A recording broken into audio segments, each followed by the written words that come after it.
First contact shock. The Sentinel-class exploration vessel Luminary drifted silently through the void at the edge of Galactic Confederation territory. Its crystalline hull shimmered with soft bioluminescence, designed to harmonize with the cosmic background radiation rather than stand out against it, a reflection of the Confederation's 4,000-year philosophy of blending with the universe rather than imposing upon it. On the vessel's command center, First Guide Talon's 4 eyes blinked in rapid sequence as the neural interface fed sensor data directly into her consciousness. The Luminary had detected unusual energy readings from an uncharted region just beyond the Perseus Arm, and Talon had ordered a passive scan.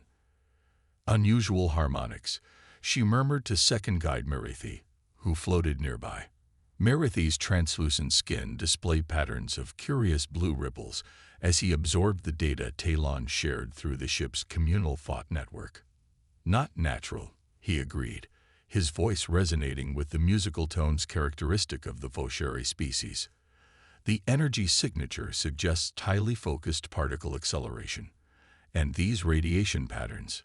Yes, Talon said, her own greenish skin pulsing with amber concern signals. They bear the distinctive markers of artificial propulsion. Yet the configuration matches nothing in our archives. The Confederation had catalogued all known spacefaring species across 3 spiral arms of the galaxy. Their exploration doctrine, perfected over millennia, was to observe, understand, and then gently make contact. Violence had been engineered out of their member species through careful genetic modification and neural recalibration centuries ago. The concept of weaponized spacecraft existed only in historical archives. Emergence Point Calculated, announced Sensor Liaison Kiribati, a tall, willowy being whose elongated cranium housed enhanced sensory lobes.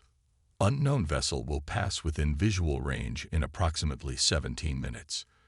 Talon gestured with 3 of her 7 appendages, initiating the standard first contact protocol.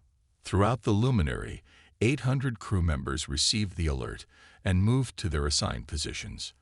Observation arrays extended from the hull, and the ship's thought enhancers powered up to maximum capacity, ready to receive and translate any form of communication the unknown vessel might employ. First visual contact, Kiribati announced as the main sensory display shimmered and resolved into an image that caused an involuntary ripple of shock to cascade through the communal consciousness. The vessel before them defied all Confederation design philosophies. Where their ships were organic, rounded, and translucent, this craft was angular, metallic, and opaque. Hard edges and geometric patterns dominated its form. Most disturbing of all, the hull was dotted with what could only be described as protrusions, uniformly spaced, precisely aimed, and radiating potential energy. Are those weapons? Merithi whispered, the concept so foreign that the ship's translation matrix struggled to find the appropriate word in their language. Impossible, responded diplomatic Liaison Zorith, the oldest crew member whose memory extended back 3 centuries. No spacefaring species develops weapons technology beyond planetary defense systems. The psychological evolution necessary for interstellar travel requires the abandonment of conflict-based thinking. Yet the evidence before them contradicted everything the Confederation knew about civilizational development. The vessel, approximately half the size of the Luminary, but radiating 3 times the energy, moved with purpose and precision that suggested advanced navigational capabilities. Initiate communication, Talon ordered, her skin now pulsing with a complex pattern that the crew recognized as determined calm. Standard mathematical sequence followed by elemental identifiers. The Luminary broadcast the universal greeting. Prime numbers, followed by atomic structures, designed to be recognizable to any technologically advanced species. For several moments, there was no response. Then, unexpectedly, the foreign vessel adjusted its course, turning to face them directly. "They're scanning us," Kiribati reported, surprise evident in her voice. Multiple frequency bands, active rather than passive. This was another deviation from expected first contact behavior. Confederation protocol favored passive observation to avoid any perception of intrusion. Receiving response.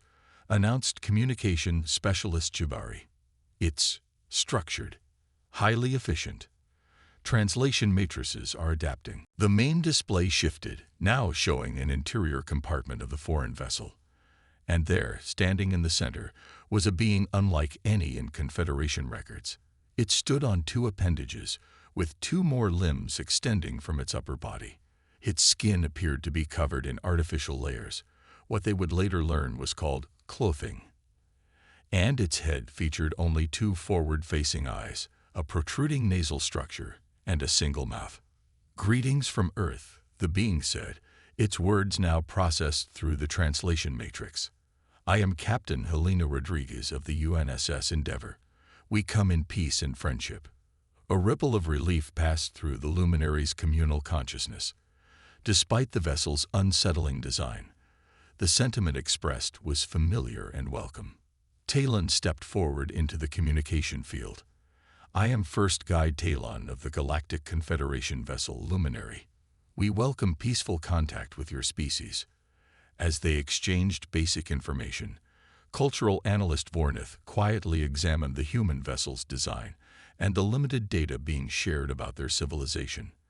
After several minutes, she approached Talon with urgent concern patterns flashing across her skin. "First Guide," she whispered, "there is a fundamental contradiction. They speak of peace, yet their vessel is clearly designed for conflict. Every aspect of its construction suggests defensive and offensive capabilities." "Perhaps they interpret peace differently," Talon suggested. Vornith's skin darkened with emphasis. "I've analyzed the historical overview they provided. Their entire development appears shaped by competition and conflict. They evolved as a predator species and maintained that framework throughout their advancement. And yet they've achieved faster-than-light travel without self-destruction." Merithi observed, "According to all our models, this should be impossible." The conversation with Captain Rodriguez continued cordially, with both sides exchanging scientific and cultural information. The humans spoke openly about their history, mentioning wars and nations, as if these were natural concepts rather than primitive aberrations to be overcome. They explained their vessel contained defensive systems as a precautionary measure because their exploration doctrine included preparation for all contingencies. After the initial exchange, Talon called for an emergency council session in the Luminary's decision chamber. "This discovery challenges our most fundamental understanding of civilizational development," she stated to the assembled senior staff. "These humans have somehow achieved technological advancement while maintaining conflict-based social structures. It violates the universal development principle," Zorith said, referencing the well-established theory that technological advancement beyond a certain point required the abandonment of violence as a problem-solving methodology. "Perhaps they are deceiving us." "To what end?" challenged Merithi. "They've made no aggressive moves. Yet their vessel is designed for warfare," countered Security Coordinator Palev, whose species had once been warriors before joining the Confederation. "Those are not sensor arrays or scientific instruments covering their hull. They are weapon emplacements." The debate continued until Sensor Liaison Karabad interrupted with an urgent alert. "The human vessel is powering up multiple systems, energy levels rising across their hull structures. Are they preparing to attack?" Talon asked, alarmed. "Unknown," Karabad replied. "But their energy signatures are concentrating in what appear to be the weapon emplacements." Safety Director Ullman stepped forward, his usually calm demeanor disrupted by agitated purple pulses. "First Guide, we must consider the possibility that their peaceful overtures were deceptive. If they possess both advanced technology and martial intent, they represent an unprecedented threat to the Confederation." "We should summon the Guardian Fleet," Halev suggested. "This situation requires additional resources." Talon hesitated. In 4,000 years, the Confederation had never faced a first contact scenario that escalated to conflict.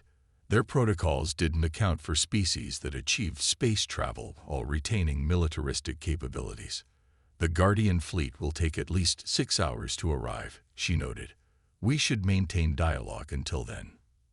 Unfortunately, what the Luminary's crew couldn't know was that the Endeavour was simply running routine diagnostic checks on its systems, a standard procedure that involved sequential power cycling through all shipboard systems, including its defensive arrays. To the humans, this was maintenance.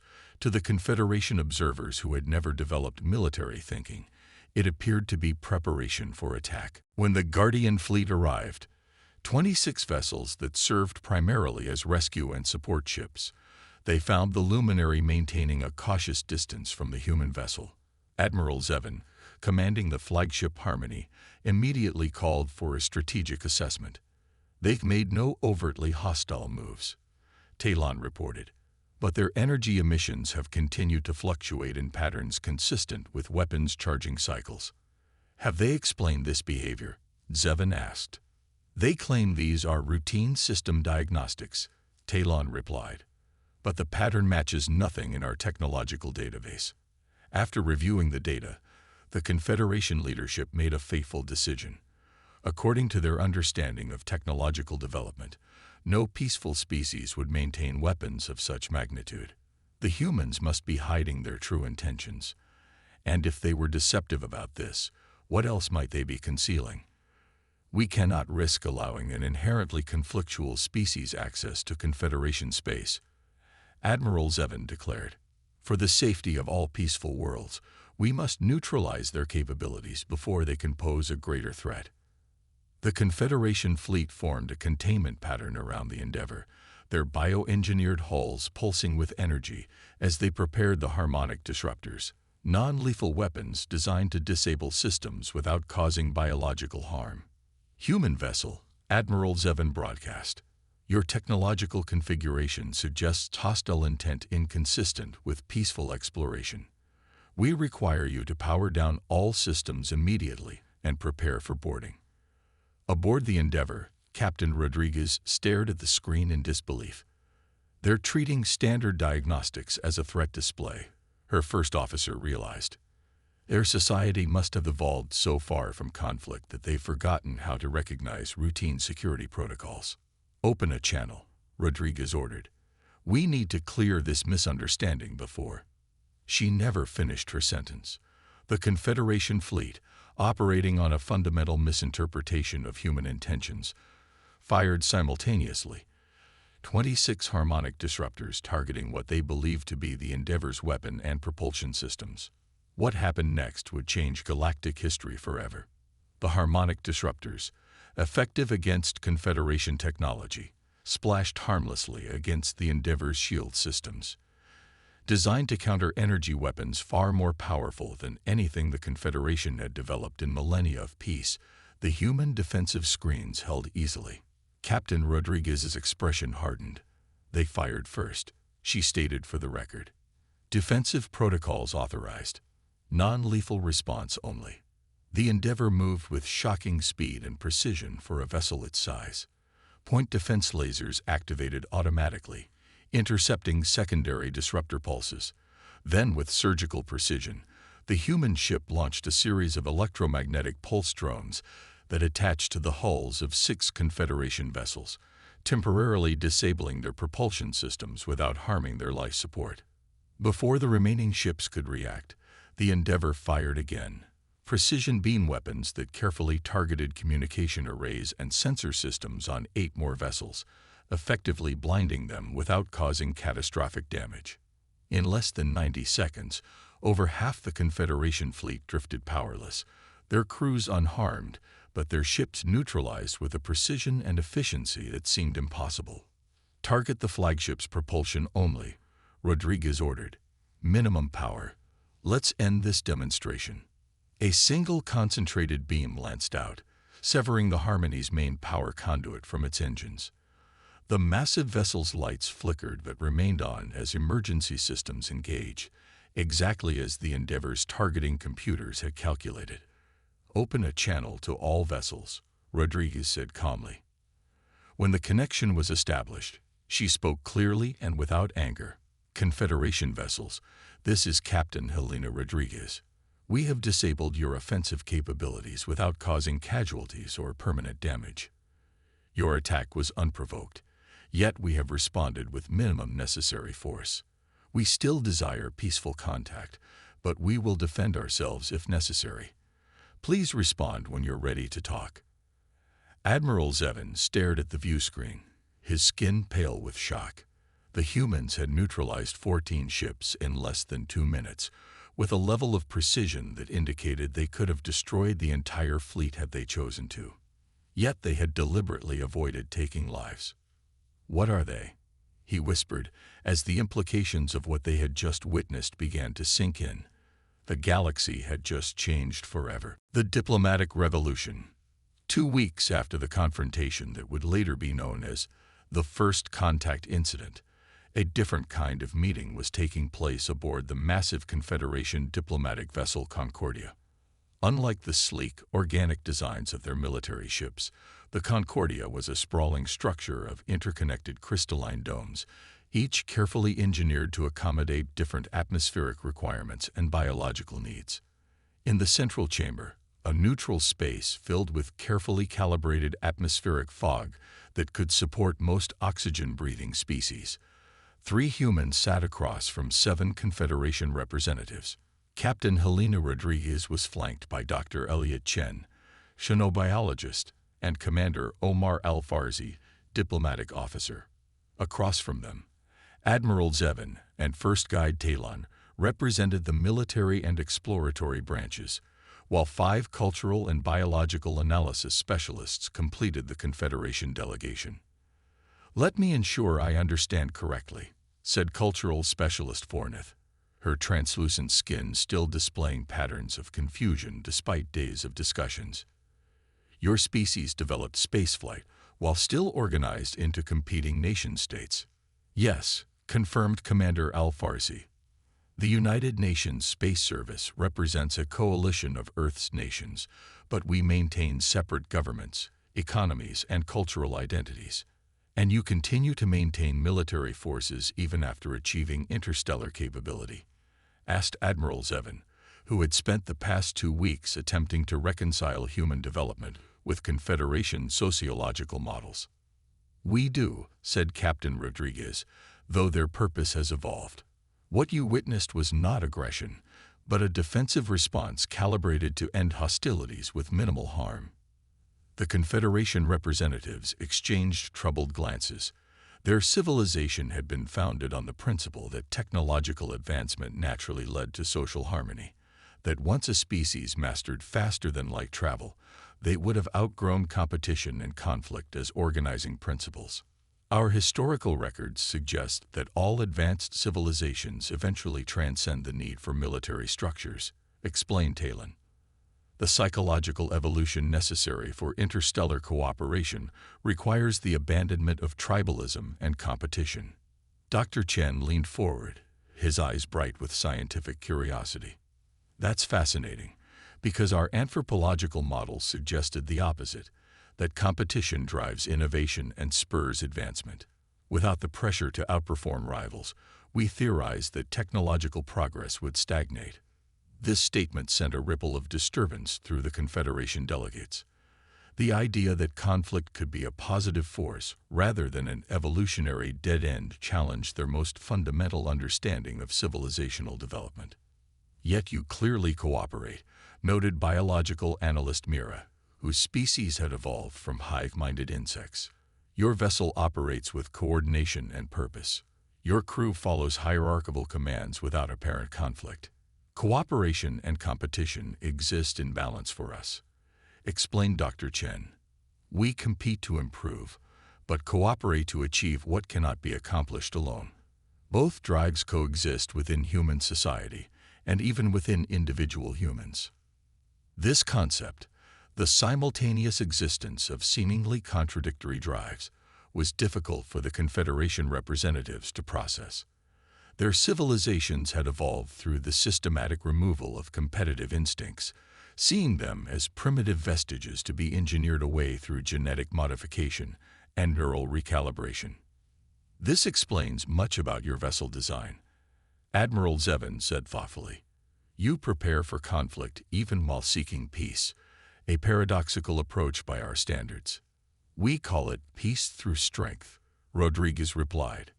History taught us that exploration without defensive capability often ends poorly for the explorers.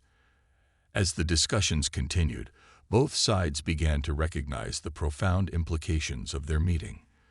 Humans had achieved technological advancement through a path the Confederation had thought impossible, maintaining competitive drives while harnessing them constructively. The Confederation, meanwhile, had achieved interspecies harmony at a scale humans had only dreamed of, but at the cost of certain types of innovation and adaptability. On the fourth day of talks, an urgent communication interrupted the proceedings.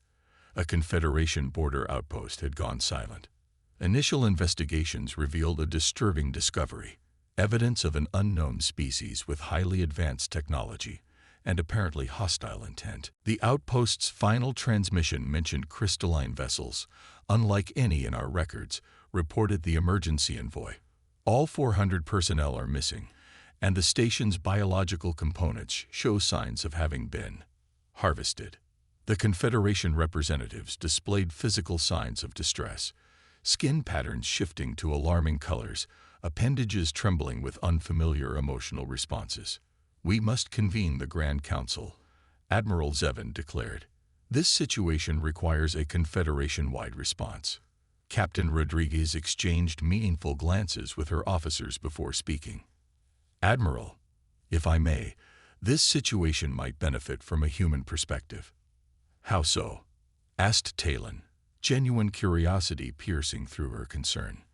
"Your civilization has known peace for so long that you've lost the capacity to think strategically about threats," Rodriguez explained carefully. "You responded to our routine diagnostics as if they were preparations for attack, yet now face what appears to be a genuine aggressor. Are you offering assistance?" Admiral Zevin asked, surprise evident in his voice patterns. "We are," Rodriguez confirmed. "The Endeavor is just one explorer vessel. Earth has defensive capabilities that might prove useful while your civilization adapts to this new reality." What followed was unprecedented in Confederation history. For the first time, they invited representatives of a non-member species to address the Grand Council, the governing body comprising delegates from all 86 member worlds. In the vast amphitheater on the Confederation homeworld of Elysium, Captain Rodriguez stood before 10,000 representatives and presented a proposal that would reshape galactic politics, a mutual defense pact between Earth and the Confederation, combining human military experience with Confederation resources and knowledge. "Our species evolved along different paths," she told the assembled delegates. "You chose harmony and cooperation as your guiding principles. We balanced competition with collaboration. Both approaches have strengths and limitations, but together, we may be stronger than either would be alone." The debate lasted for days. Many Confederation species were deeply uncomfortable with the idea of military alliance. The concept itself had been absent from their culture for millennia. Others saw the logic in learning from a species that had maintained defensive capabilities. Meanwhile, reports continued to arrive from the border regions. 3 more outposts had gone silent. The unknown crystalline vessels had been sighted near major trade routes. The threat was growing. Finally, the Grand Council reached a historic decision. For the first time in 4,000 years, the Confederation would establish a dedicated defensive force, one trained and initially led by human advisors. "This represents a fundamental shift in our civilization," pronounced the Council Elder, a being so ancient that its physical form had evolved beyond recognizable features. "For millennia, we believed that advancement meant the abandonment of conflict. The humans have shown us a different path, that readiness for defense does not preclude dedication to peace." 6 months later, as the first joint Human Confederation patrol fleet departed Elysium, Admiral Zevin stood on the bridge of the newly commissioned Cooperation, a vessel that combined Confederation bioengineering with human defensive systems. Beside him, now Commodore Rodriguez surveyed the integrated crew, humans working alongside beings from 12 Confederation species. They're adapting quickly, Rodriguez observed as a human tactical officer instructed a Vosheri counterpart on shield harmonics. Faster than I expected. They had the capacity all along, Zevon replied. We simply engineered it into dormancy, believing conflict readiness was incompatible with advanced civilization. You've shown us it's possible to prepare for war while still preferring peace. And you've shown us that cooperation can exist on a scale we never imagined. Rodriguez said, perhaps our species were meant to find each other. As the patrol fleet engaged its drives and disappeared into hyperspace, news arrived that the mysterious crystalline vessels had withdrawn from Confederation space upon detecting the joint fleet's energy signatures. Whether they would return remained unknown, but for the first time in its history, the Confederation was prepared for that possibility. The balance of power in the galaxy had shifted. The impossible species, humans who had achieved space travel while maintaining competitive drives, had introduced a new paradigm, and the Confederation, masters of cooperation but unprepared for conflict, had gained something they hadn't known they needed: the capacity to defend their peaceful way of life. Together, they represented something unprecedented: civilization that balanced harmony with readiness, cooperation with strength, peace with the capacity to defend it. The galaxy would never be the same again.